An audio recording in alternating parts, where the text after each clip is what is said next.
Sejak awal tahun 2022, Rusia telah meletakkan sehingga lebih 100,000 tenteranya di sepanjang sepadan Rusia-Ukraine dan ini dianggap sebagai satu ancaman keselamatan oleh pihak NATO dan Amerika Syarikat.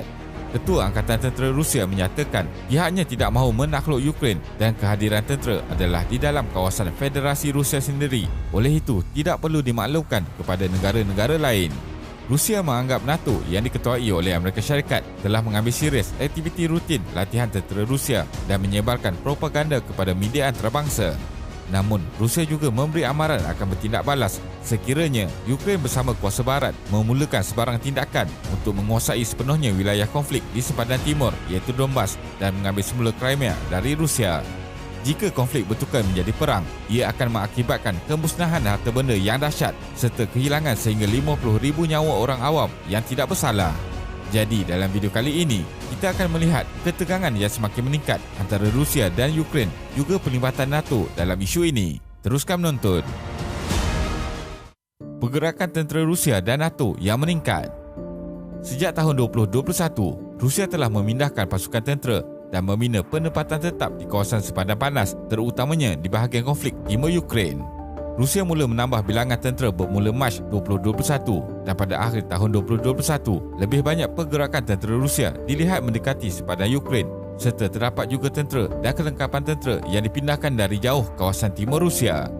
Menurut penilaian dari Perisikan Amerika Syarikat, terdapat 83 batalion tentera Rusia di sepanjang sepadannya dengan Ukraine iaitu meningkat dari 60 pada Januari lalu. Tindakan ini seolah-olah menunjukkan Rusia mempersiapkan pasukan tentera untuk memulakan penaklukan besar-besaran ke atas Ukraine. Ketika ini, terdapat 130,000 tentera di sepanjang sepadan Ukraine dan Rusia dan angka boleh mencecah sehingga 175,000 orang menjelang beberapa minggu lagi. Selain itu, satelit milik Amerika Syarikat mengesan pergerakan tentera Rusia yang besar sejak Perang Dingin dengan latihan ketenteraan dinamakan Union Resolve 2022 diadakan pada 10 hingga 20 Februari 2022 di Belarus. Kementerian Pertahanan Rusia memaklumkan sistem peluru berpandu S-400, sistem peluru berpandu nuklear Iskander dan pesawat pejuang Su-25 digunakan dalam latihan ketenteraan tersebut. Rusia juga menggerakkan senjata generasi terkini iaitu pesawat pejuang MiG-31K yang dilengkapi peluru berpandu hypersonik ke bandar Kaliningrad, Rusia. Menurut pakar dari China, ketika ini Amerika Syarikat dan NATO tidak mempunyai keupayaan untuk memintas peluru berpandu hypersonik ini yang boleh mengenai sasaran sejauh 2,000 km dan pangkalan tentera udara Rusia di Kaliningrad memberi kelebihan geostrategik untuk menghadapi ancaman dari hampir kesemua negara-negara anggota NATO. Selain itu, lebih 95% pelancar nuklear milik Rusia juga diletakkan dalam keadaan bersiap sedia jika terjadi serangan terhadap Rusia. Beberapa kapal perang milik Rusia juga telah memasuki Laut Hitam dan pentadbiran di Kremlin menyatakan 140 kapal laut telah digerakkan di pelbagai kawasan bagi tujuan latihan ketenteraan. Ketika ini, Rusia sudah berada di tahap 70% kekuatan tenteranya jika mahu menawal Ukraine. Di pihak Amerika Syarikat dan NATO pula, walaupun menyatakan tidak akan berperang di Ukraine, mereka turut menghantar senjata, pasukan tentera dan melakukan misi latihan ketenteraan di Ukraine. Kapal pengangkut Amerika Syarikat iaitu Harry S. Truman juga digerakkan ke lautan Mediterranean sejak Disember 2021. Pada 24 Januari 2022, Pentagon telah menyiapkan 8,500 tentera untuk dihantar ke negara-negara NATO di Eropah Timur seperti Romania dan Poland. Terdapat kira-kira 70,000 tentera tetap Amerika Syarikat di Eropah dan separuh dari jumlah itu ditempatkan di Jerman dan boleh digerakkan ke mana-mana negara anggota NATO ketika ini. Usaha diplomasi dilihat tidak berjaya. Beberapa analisis dari pihak barat menyatakan usaha diplomatik yang dilakukan sejak beberapa bulan yang lalu tidak berhasil dan pertempuran akan terjadi dalam tempoh terdekat. Jika perang terjadi, kos terhadap ekonomi adalah sangat besar dan krisis kemanusiaan terburuk di Eropah akan berlaku. Perang juga hanya akan menjatuhkan sokongan rakyat Rusia terhadap Presiden Putin selepas pelbagai lagi sekatan antarabangsa dikenakan terhadap negara itu.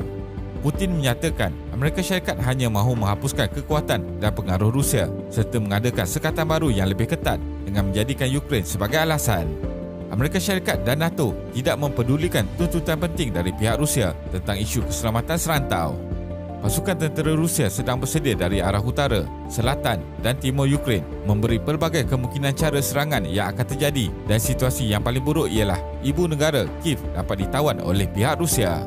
Ketika ini, terdapat ratusan ribu tentera, juga pasukan perubatan bersedia di sempadan, bekalan peluru dan senjata yang banyak. Senjata artileri berat diletakkan di kawasan penting. Sistem pertahanan darat, udara dan laut yang paling moden digerakkan dan pasukan khas Rusia menyelinap ke dalam Ukraine. Tuntutan Rusia ke atas NATO. Kebuntuan dalam perbincangan diplomatik dari pihak antarabangsa dalam krisis ini menggugat masa hadapan Ukraine. Krisis Ukraine dijadikan sebagai cara untuk mengukuhkan pengaruh Rusia di Eropah dan peringkat global dan bakal menjadi legasi Presiden Putin. Tiada perkara yang dipandang kecil bagi Putin dan beliau boleh bertindak agresif untuk menakluk Ukraine. Misi terbesar Rusia adalah bukan sahaja di Ukraine, akan tetapi menjadi kuasa penting dalam isu keselamatan Eropah. Tuntutan utama Rusia juga ialah supaya NATO tidak meluaskan pengaruhnya ke Eropah Timur dan negara-negara bekas kesatuan Soviet. Ukraine mempunyai hubungan yang rapat dengan Rusia dari sudut sejarah dan masih dalam lingkungan pengaruh penting Moskow. Namun pada akhir tahun 2013, rakyat Ukraine turun berdemonstrasi di ibu negara Kiev dalam revolusi Maidan. Kejayaan revolusi ini turut mengakibatkan Rusia membuat langkah mengambil wilayah Crimea dari Ukraine pada tahun 2014. Keputusan Ukraine untuk rapat dengan pihak barat menyebabkan Rusia menghantar bantuan kepada kumpulan pemisah di sepanjang timur di wilayah Donbas untuk mencetuskan ketidakstabilan dan perang saudara. Ukraine telah menghantar permohonan menyertai NATO sejak tahun 2008 dan masih belum diterima sebagai ahli penuh. Rusia mengkritik tindakan Amerika Syarikat dan NATO yang ketika ini menghantar bantuan ketenteraan kepada Ukraine dan menyatakan penyertaan Ukraine ke dalam NATO adalah garis merah perang dan akan mengakibatkan tentangan hebat dari Rusia. Selain itu, Rusia mahu kesemua pasukan pertahanan dari NATO dan Amerika Syarikat berundur dari negara-negara di Eropah Timur yang menyertai NATO selepas tahun 1997. Ini untuk memulihkan kembali keselamatan dan kestabilan geopolitik di rantau tersebut. Permintaan ini ditolak oleh pihak NATO dan Amerika Syarikat dengan alasan ia hanya akan memberi kuasa veto kepada Putin. Apakah kemungkinan Ukraine diserang oleh Rusia? Tinjauan pendapat di pelbagai institusi akademik di Amerika Syarikat mengenai kemungkinan tindakan ketenteraan Rusia ke atas wilayah Ukraine mendapati 56% daripada 362 responden merasakan Rusia akan meneruskan kemarahan dalam tempoh 5 tahun akan datang. 73% dari responden juga menyatakan Amerika Syarikat perlu menghantar bantuan ketenteraan kepada Ukraine dan 41% mahukan serangan cyber dibuat ke atas pihak tentera Rusia.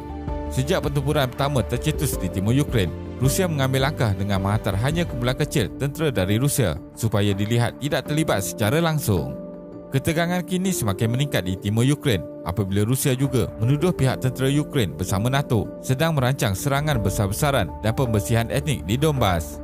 Amerika Syarikat pula menuduh Rusia akan membuat serangan menggunakan drone di wilayah Donbas. Kedua-dua pihak saling membuat tuduhan yang boleh dijadikan alasan untuk lebih agresif dan tercetusnya serangan bersenjata.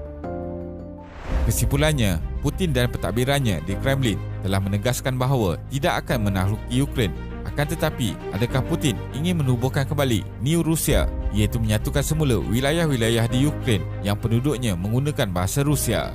Bagi Rusia, Ukraine adalah sangat penting dan tidak dapat dipastikan di manakah garisan merah perang sebenar dalam konflik ini serta pihak mana yang akan melangkaui terlebih dahulu. Terima kasih kerana menonton dan jangan lupa subscribe. Jumpa lagi.